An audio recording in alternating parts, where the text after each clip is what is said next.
Hello everyone, welcome to the GS foundation. स्वागत करता हूं आप सभी साथियों का आपके अपने परिवार जीएस फाउंडेशन पर। मैं यहां बता देना चाहता हूं आप सभी छात्रों को कि इस चैनल पर लगातार जो है जेएसएससी सीजल के लिए झारखंड जीके का सेशन चलाया जा रहा है।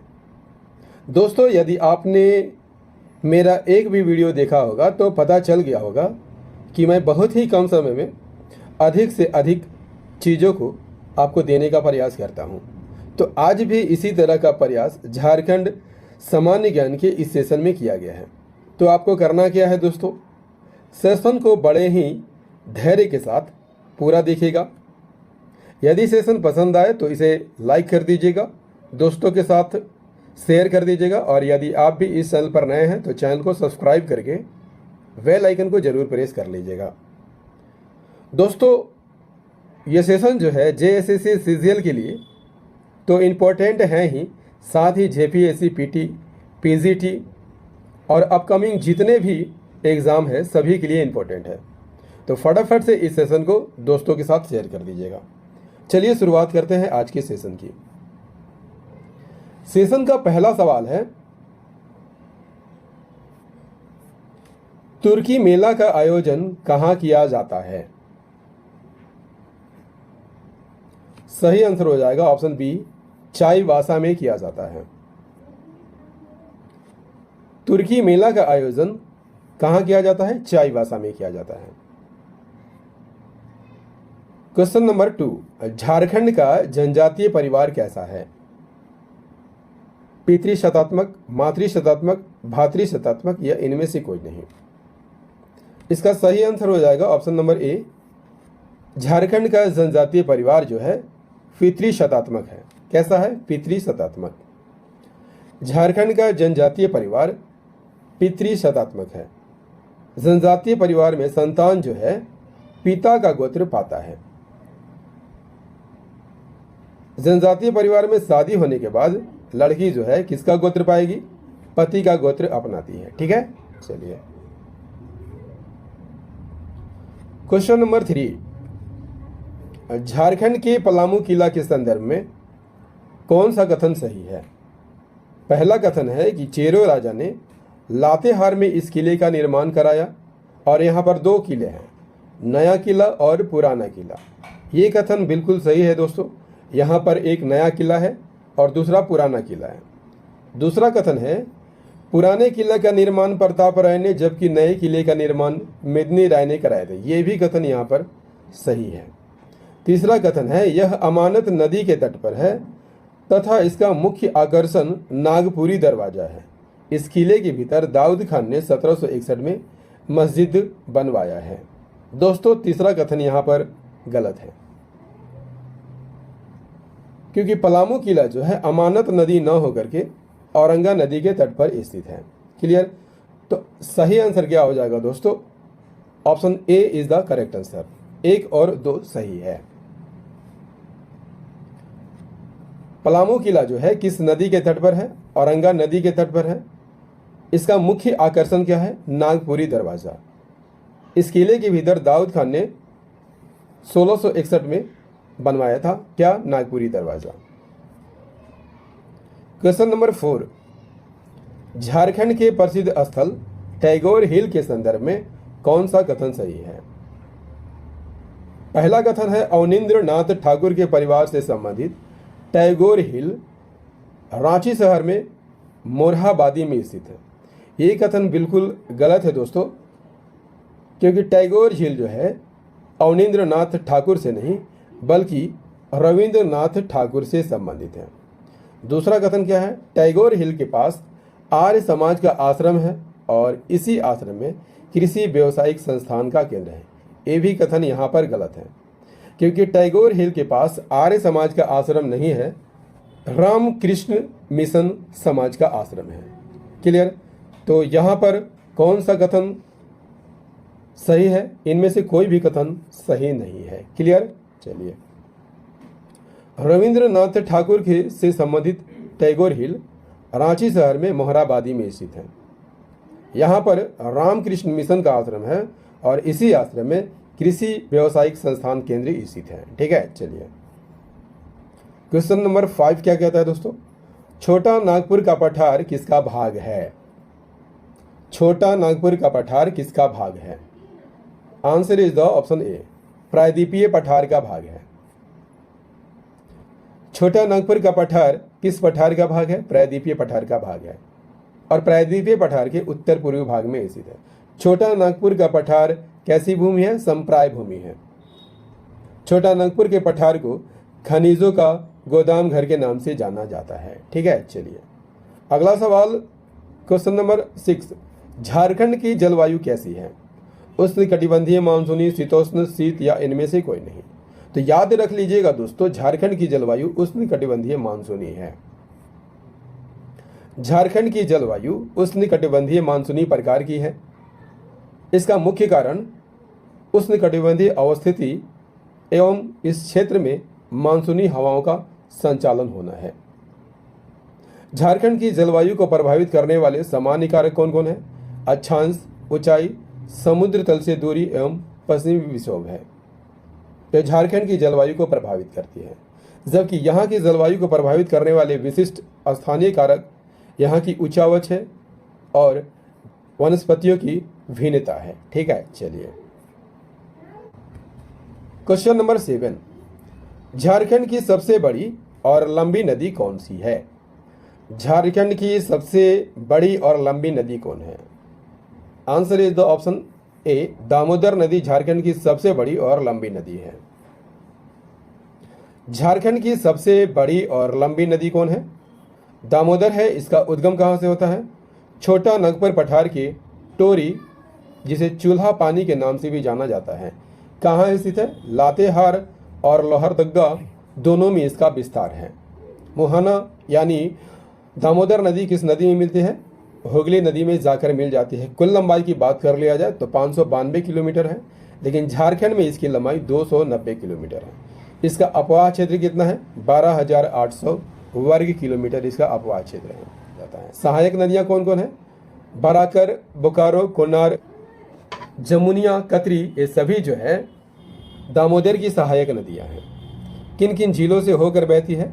हजारीबाग, गिरिडीह, धनबाद, बोकारो, लातेहार, रांची, लोहरदग्गा आदि जिलों से प्रवाहित होती है। इसे देवनद नदी के नाम से जाना जाता है और बंगाल के शोक के नाम से जाना जाता है। याद रख लीजिएगा दोस्तों, यह झारखंड की सबसे प्रदूषित नदी है। यह झारखंड की सबसे लंबी और बड़ी नदी है। ठीक है, चलिए क्वेश्चन नंबर 8, भारत की प्रथम बहुउद्देशीय नदी घाटी परियोजना कौन है? सही आंसर हो जाएगा दामोदर नदी घाटी परियोजना भारत की प्रथम बहुउद्देशीय नदी घाटी परियोजना है। बहुउद्देशीय नदी घाटी परियोजना किसे कहा जाता है? यदि आपसे पूछ लिया जाए, वैसी परियोजना जो एक से अधिक उद्देश्यों की पूर्ति के लिए बनाई जाती है उन्हें बहुउद्देशीय नदी घाटी परियोजना कहा जाता है। और भारत की प्रथम बहुउद्देशीय नदी घाटी परियोजना कौन है? दामोदर नदी घाटी परियोजना है। इसका निर्माण किस वर्ष किया गया था? 1948 में किया गया था और इसकी रूपरेखा जो है अमेरिका की टेनेसी घाटी योजना के आधार पर तैयार किया गया था। ठीक है, चलिए क्वेश्चन नंबर 9, पतरातू थर्मल विद्युत शक्ति गृह किस देश की तकनीकी सहायता से बना था? पतरातू थर्मल विद्युत शक्ति गृह किस देश की तकनीकी सहायता से बना था? सही आंसर हो जाएगा दोस्तों ऑप्शन बी, यूएसएसआर के सहयोग से बना था। पतरातू थर्मल विद्युत शक्ति गृह किस देश के सहयोग से बना था? पूर्व सोवियत संघ के सहयोग से बनाया गया था। पतरातू विद्युत शक्ति गृह किस जिले में है? रामगढ़ जिले में है और किस नदी पर स्थित है? नलकारी नदी पर स्थित है। इसकी स्थापना चौथी पंचवर्षीय योजना में 1973 में की गई थी और यह झारखंड राज्य विद्युत बोर्ड के अधीन कार्य करता है। और याद रखिएगा दोस्तों, झारखंड राज्य विद्युत बोर्ड जो है, बता चुका हूँ पहले भी, 4 कंपनी में बंट चुका है। क्लियर? चलिए क्वेश्चन नंबर 10, झारखंड का सबसे ऊंचा जलप्रपात कौन है? झारखंड का सबसे ऊंचा जलप्रपात बूढ़ा घाघ है, जो कि बूढ़ा नदी पर स्थित है। बूढ़ा घाघ झारखंड का सबसे ऊंचा और देश का 21वां सबसे ऊंचा जलप्रपात है। इसकी ऊंचाई कितनी फीट है? 465 फीट और मीटर में कितना है? 143 मीटर। यह उत्तरी कोयल की सहायक नदी बूढ़ा घाघ पर स्थित है। किस जिले में है? लातेहार जिले में है। और इस जलप्रपात को लोधा घाघ जलप्रपात के नाम से भी जाना जाता है। ठीक है, चलिए अगला सवाल क्या कहता है दोस्तों? क्वेश्चन नंबर 11, तेतुलिया स्थित गर्म जल कुंड किस जिले में स्थित है? तेतुलिया स्थित गर्म जल कुंड किस जिले में स्थित है? Answer is the option B, Dhanbad जिले में स्थित है। तेतुलिया जो है किस जिले में स्थित है? धनबाद जिले में दामोदर नदी पर स्थित है। ठीक है, चलिए क्वेश्चन नंबर 12 क्या कहता है दोस्तों? झारखंड में सर्वाधिक मात्रा में कौन सी मिट्टी पाई जाती है? आसान सा सवाल है दोस्तों। झारखंड में सर्वाधिक मात्रा में कौन सी मिट्टी पाई जाती है? Answer is the option A, लाल मिट्टी पाई जाती है। झारखंड में सर्वाधिक मात्रा में लाल मिट्टी पाई जाती है, जो कि झारखंड की मुख्य मिट्टी है। दोस्तों यह मिट्टी जो है कहाँ पर पाई जाती है? राजमहल के ऊंची भूमि और दामोदर घाटी के गोंडवाना क्षेत्र में पाए जाते हैं। इसके अलावा सभी जगहों पर यह मिट्टी पाई जाती है। इस मिट्टी में लाल रंग बॉक्साइड और फेरक ऑक्साइड के कारण होता है। ठीक है, चलिए क्वेश्चन नंबर 13, झारखंड में कौन सी फसलें उगाई जाती है? खरीफ, रबी, जायद या उपयुक्त सभी? झारखंड में सभी फसलें उगाई जाती है। Option number D is the correct answer. Jharkhand में तीनों फसलें यानी खरीफ, रबी और जायद फसलें उगाई जाती है। खरीफ फसल जून जुलाई में बोई जाती है और सितंबर अक्टूबर में काट ली जाती है। रबी फसल की बात कर लिया जाए तो अक्टूबर नवंबर के मध्य में बोई जाती है और मार्च तक काटी जाती है, जबकि जायद फसल मार्च के मध्य में बोई जाती है और जून तक काट ली जाती है। क्वेश्चन नंबर 15, झारखंड के कुल संचित क्षेत्र के कितने प्रतिशत भाग पर तालाब द्वारा सिंचाई की जाती है? झारखंड के कुल क्षेत्र के कितने प्रतिशत भाग पर तालाब द्वारा सिंचाई की जाती है? सही आंसर हो जाएगा ऑप्शन नंबर बी, 30% भाग पर तालाब द्वारा सिंचाई की जाती है। झारखंड के कुल सिंचित क्षेत्र के 30% भाग पर तालाब द्वारा सिंचाई की जाती है और तालाब द्वारा सर्वाधिक सिंचाई किस जिले में होती है? देवघर जिले में होती है। नेक्स्ट क्वेश्चन नंबर 16, झारखंड में अधिसूचित वनों का क्षेत्रफल कितना है? झारखंड में अधिसूचित वनों का क्षेत्रफल कितना है? Answer is the option number B, 23,721.14 वर्ग किलोमीटर। झारखंड में अधिसूचित वनों का क्षेत्रफल 23,721.14 वर्ग किलोमीटर है और भारत के कुल वनों का 3.4% हिस्सा जो है झारखंड में मिलता है। नेक्स्ट क्वेश्चन नंबर 17, झारखंड में कितने राष्ट्रीय उद्यान अवस्थित हैं? तो झारखंड में मात्र एक राष्ट्रीय उद्यान अवस्थित है, बेतला नेशनल उद्यान। बेतला राष्ट्रीय उद्यान झारखंड का एकमात्र राष्ट्रीय उद्यान है। इसकी स्थापना कब हुई थी? 1986 में हुई थी। किस जिले में है? लातेहार जिले में है। यह उद्यान जो है 231.67 वर्ग किलोमीटर में फैला हुआ है। दोस्तों याद रख लीजिएगा, इंपॉर्टेंट फैक्टर रहेगा एग्जाम की दृष्टिकोण से। विश्व में सबसे पहले बाघ की जनगणना 1932 में भारत सरकार ने 1973-74 में इसी राष्ट्रीय उद्यान में कराया था।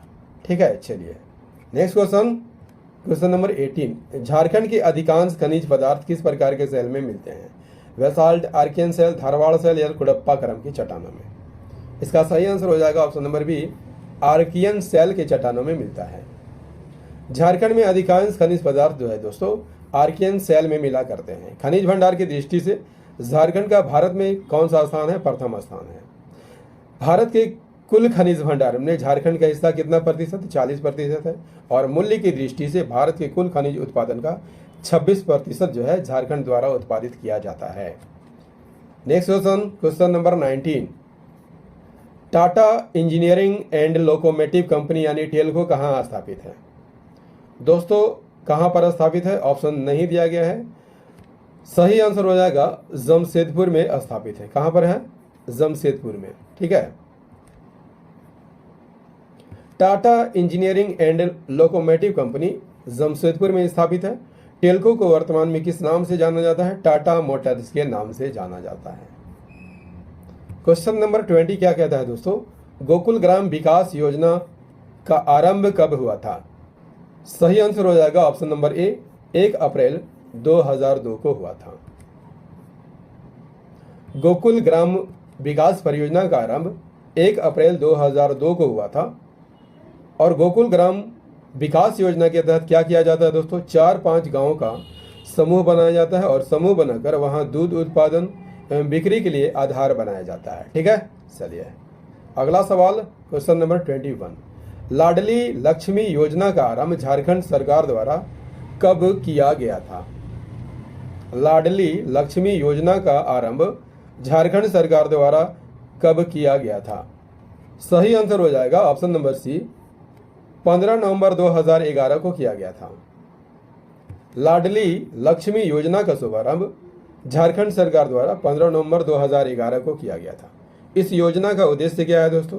गरीबी रेखा से नीचे जीवन यापन कर रहे परिवारों की बालिकाओं का पालन पोषण और शिक्षा सुनिश्चित करना इसका मुख्य उद्देश्य है।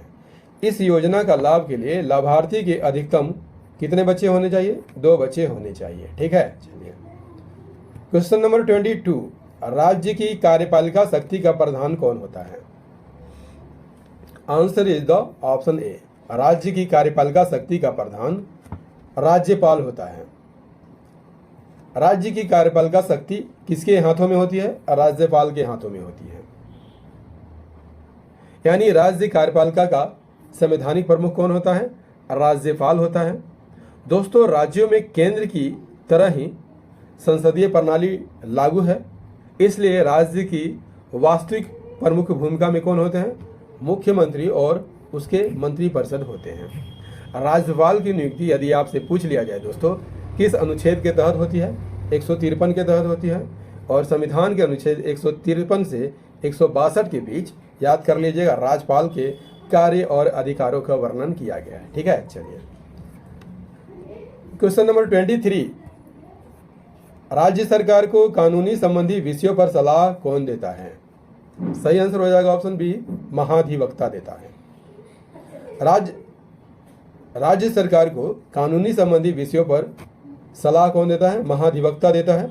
महाधिवक्ता की नियुक्ति किस अनुच्छेद के तहत की जाती है? अनुच्छेद 165 के तहत की जाती है और यह राज्य सरकार का सर्वोच्च विधि अधिकारी होता है। ठीक है, क्वेश्चन नंबर 24, झारखंड उच्च न्यायालय किस तिथि को अस्तित्व में आया था? सही आंसर हो जाएगा ऑप्शन ए, 15 नवंबर सन 2000 को। झारखंड उच्च न्यायालय किस तिथि को अस्तित्व में आया था? 15 नवंबर 2000 को अस्तित्व में आया था। झारखंड में न्यायपालिका की सर्वोच्च इकाई हाई कोर्ट किस अनुच्छेद के तहत गठित किया गया है? अनुच्छेद 214 के तहत गठित किया गया है।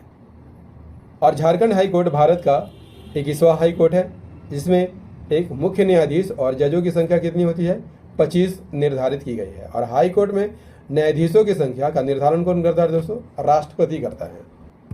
इस सेशन का अंतिम प्रश्न कर लेते हैं दोस्तों, क्वेश्चन नंबर 25, झारखंड लोक सेवा आयोग का गठन कब हुआ था? सही आंसर हो जाएगा ऑप्शन सी, सन 2002 में हुआ था। झारखंड लोक सेवा आयोग का गठन कब हुआ था? 2002 में हुआ था। इसका मुख्यालय कहाँ है? रांची में है।